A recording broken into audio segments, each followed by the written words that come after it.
प्रश्न वाली 2.3 का प्रश्न नंबर तीसरा।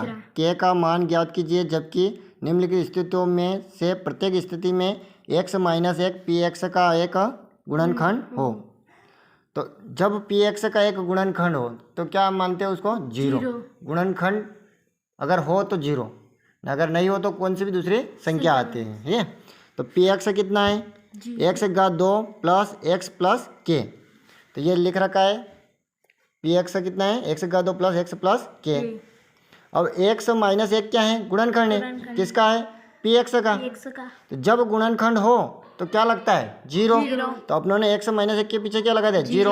अब ये माइनस का एक है, ये बराबर से इधर आएगा जीरो की तरफ, तो माइनस का एक इधर आएगा तो क्या हो जाएगा? प्लस का एक हो जाएगा।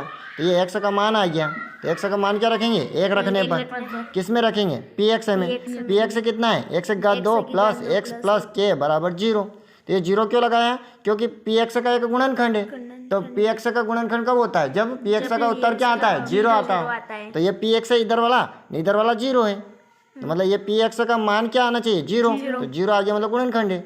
ठीक है सर, आगे पी एक्स नहीं लगी। आगे पी एक्स ने ये एक्स का 2 प्लस एक्स प्लस के ये लिखो न पी एक्स लिखो, एक ही बात है। जैसे कि यहाँ बता रहा हूँ कि ये पी एक्स बराबर एक्स की घात 2 प्लस एक्स प्लस के। तो इधर की संख्या और इधर की संख्या दोनों बराबर होती, इक्वल होती, मतलब बराबर।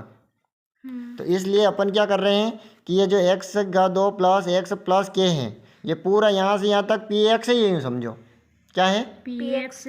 और इधर जीरो लग गया तो ये किसका मान है? पी एक्स का मान है। पी एक्स का जो उत्तर आता है, जो मान, वो जीरो आ जाए तो समझ लो गुणनखंड है। तो ये खुद कह रहा है कि गुणनखंड है। तो गुणनखंड कब है? जीरो है। तो इसलिए अपनों को जीरो लगाना पड़ा। पहले ही बोल दिया इसने गुणनखंड है, तो अपनों ने पहले ही जीरो लगा दिया।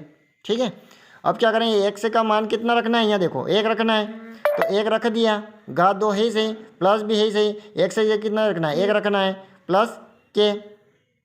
ठीक है, अब क्या होगा कि एक का गुणा 2 बार करेंगे तो एक ही आएगा। ये देखो एक गुणित एक बराबर एक। ठीक है, फिर एक है ही सही, प्लस के बराबर जीरो। एक और एक को जोड़ेंगे कितना हो जाएगा?